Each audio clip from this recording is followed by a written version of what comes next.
오늘 주신 말씀 마가복음 1장 말씀입니다. 마가복음 1장 40절에서 45절 말씀입니다. 자, 공부하겠습니다. 한 문둥병자가 예수께 와서 꿇어 엎드려 간구하여 가로되 원하시면 저를 깨끗게 하실 수 있나이다. 예수께서 민망히 여기사 손을 내밀어 저에게 대시며 가라사대 내가 원하노니 깨끗함을 받으라 하신대 곧 문둥병이 그 사람에게서 떠나가고 깨끗하여진지라.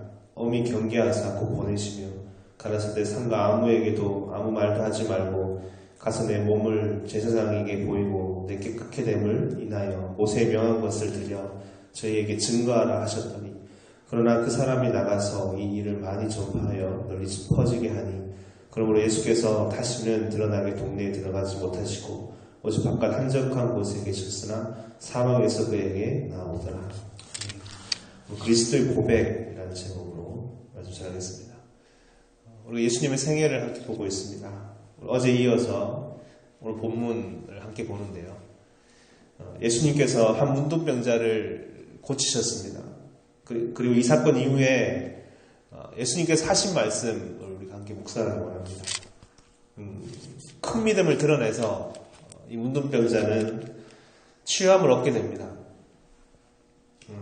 우리가 이 문둥병자였더라면 어떻게 했겠습니까? 굉장히 처음에는 놀랬을 겁니다. 나의 그 문둥병이 치유함을 받았기 때문에 굉장히 놀라고 그리고 큰 기쁨이 임했을 겁니다. 예수님께 크게 감사하면서 이제 예수님을 높이고 찬양하기 시작했을 겁니다. 그런데 예수님은 그런 문둥병자를 보고 뭐라고 얘기하시냐면 43절부터 45절까지인데 엄히 경계하시면서 경고하시면서 아무에게도 이 말을 하지 말라고 얘기하십니다. 너가 낫게 되었다라는 것을 아무에게도 얘기하지 말고 제사장에게로 곧바로 가서 너의 이 나음을 고하라. 율법대로 제사장에게 먼저 가서 보고하라 라고 얘기하십니다. 매우 엄격하게 43절을 보면 엄히 경계하사라고 얘기하십니다. 아무에게도 말하지 말라. 누구에게도 입을 딱 지금 막으시는 것 같습니다. 입이 근질근질하지 않겠습니까? 너무나 얘기하고 싶지 않겠습니까? 예수님께서 나의 병을 치료하셨다. 예수님은 그리스도시다. 예수님은 놀라운 능력자이시다. 이것을 말하지 말라는 것입니다. 쉽게 생각하면 어서 가서 전하라. 어서 가서 내가 이런 능력을 가졌다는 것을 외치라. 이렇게 얘기하는 것이 쉬운 생각일 텐데 그것이 아니라는 겁니다. 아무에게도 이르지 말라. 이 문둥병자에게 뿐만 아니라 복음서에는 이런 장면이 참 많이 있습니다.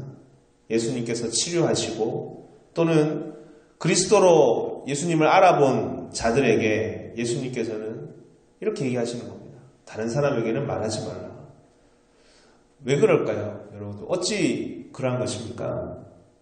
예수님께서 부끄러우셔서 그러신 겁니까? 본인은 아직 완전하게 준비되어 있지 않는데 아직 그리스도라고 증거되기에는 좀 부족한데 그래서 얘기하지 말라는 것입니까? 그런 것이 아니고 오히려 예수님은 모든 기적을 모든 시험을 이길 수 있었던 그 힘은 다 이 정체성에서 있었다는 것을 우리는 배웠습니다. 이 예수님은 자신이 그리스도이심을 그 터 위에 서셨기 때문에 모든 시험을 이기시고 모든 능력을 펼치신 거 아니겠습니까? 그런데 어찌하여 이렇게 그리스도이심을 증거하려고 하는 자들의 입을 막으시는 것 같습니까? 왜 그러냐면 그것은 예수님 시대의 메시아 관이라는 것, 그리스도 관이라는 것이 예수님께서 보이신 그 모습과는 너무나 달랐기 때문에 그렇습니다. 유대인들이 수세기 동안 꿈꿔왔던 메시아는 바로 하나님 같은 존재입니다. 그리스도의 모습은 다윗의 모습과 같이 큰 힘과 큰 능력의 왕이어야 되는 것입니다. 로마에서부터 자신들의 민족을 해방시켜줄 그런 메시아입니다. 그들의 기대는 굉장히 정치적이었고 민주적인 그리고 민족주의적인 것으로 그들에게는 가득 차 있었던 거예요. 그런 자들에게 예수님이 그리스도시다 라는 말이 전해졌을 때, 그리스도가 오셨다라는 말이 전해졌을 때 많은 유대인들에게는 헛된 소망, 어떤 군중 심리와 열광적인 그런 소망이 굉장히 자극될 수 있다는 겁니다. 그래서 요한복음 6장 15절에 보면 이런 구절이 있습니다. 많은 사람들이 억지로 예수님을 잡아서 왕을 삼으려고 했다. 예수님을 왕 삼으려고 했다. 그래서 예수님은 그들과 함께 하지 않으시고 다시 혼자 산으로 들어가셨다는 구절이 있습니다. 억지로 왕으로 삼으려고 하는 그런 시도들이 있었다. 그런 간절한 기다림. 하지만 그들에게는 조금 어긋난 그리스도의 시각이 있었다는 겁니다. 순서로 보자면 유대인들의 관점을 먼저 변화시켜야 된다는 겁니다. 육적인 것에서 영적인 것으로, 정치적인 것에서 오히려 힘이 없는 연약한 그리스도의 모습으로, 십자가를 지신 고난의 그리스도의 세계로 그들의 시각이 먼저 바뀌어져야 되는 것입니다. 아직 이 고난의 주님이라는 것은 이들에게는 생소하고 오히려 거부감이 있는 것입니다. 유대인들에게는 십자가는 거리끼는 것입니다. 오늘 본문에는 45절에 어떻게 되어 있습니까? 그렇게 이르지 말라라고 했지만 이 문둥병자는 예수님의 말씀을 듣지 않았습니다. 오히려 자기 동네에 가서 널리 전파했다. 많이 전파했다. 널리 이르겠다. 그래서 예수께서는 다시는 드러나게 이 동네에 들어가지 못하시고 오직 바깥 한적한 곳에 계셨으나 주님은 그 동네로 들어가지 못하셨습니다. 다른 말로 하면 들어가지 않았다. 아니면 들어가지 못했다. 왜냐하면 다른 많은 문제가 생길 수 있기 때문에 주님은 오히려 그 동네로 들어가시지 못했다라고 기록합니다. 그리고 또 하나가 이유가 있는데 예수님께서 왜 이르지 말라고 했냐면 그리스도의 고백은 어떤 말과 선포에 의해서 동일하게 고백되어지는 것이 아니기 때문에 그렇습니다.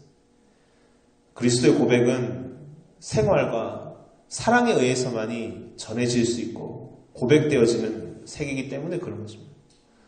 마태복음 16장에 보면 우리 잘 알고 있는 베드로의 신앙 고백이 있습니다. 주님, 당신은 그리스도시고 당신은 하나님 아들이십니다.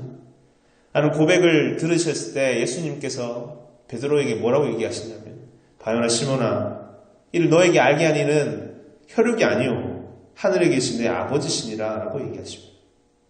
이 그리스도의 고백을 가질 수 있었던 것은 어떤 인간적인 방식으로 이 땅에서 얻어진 깨달음이 아니라는 것입니다. 뭐냐면 하나님께서 깨닫게 해주실 때만이 그 사람만이 알 수 있는 것이다.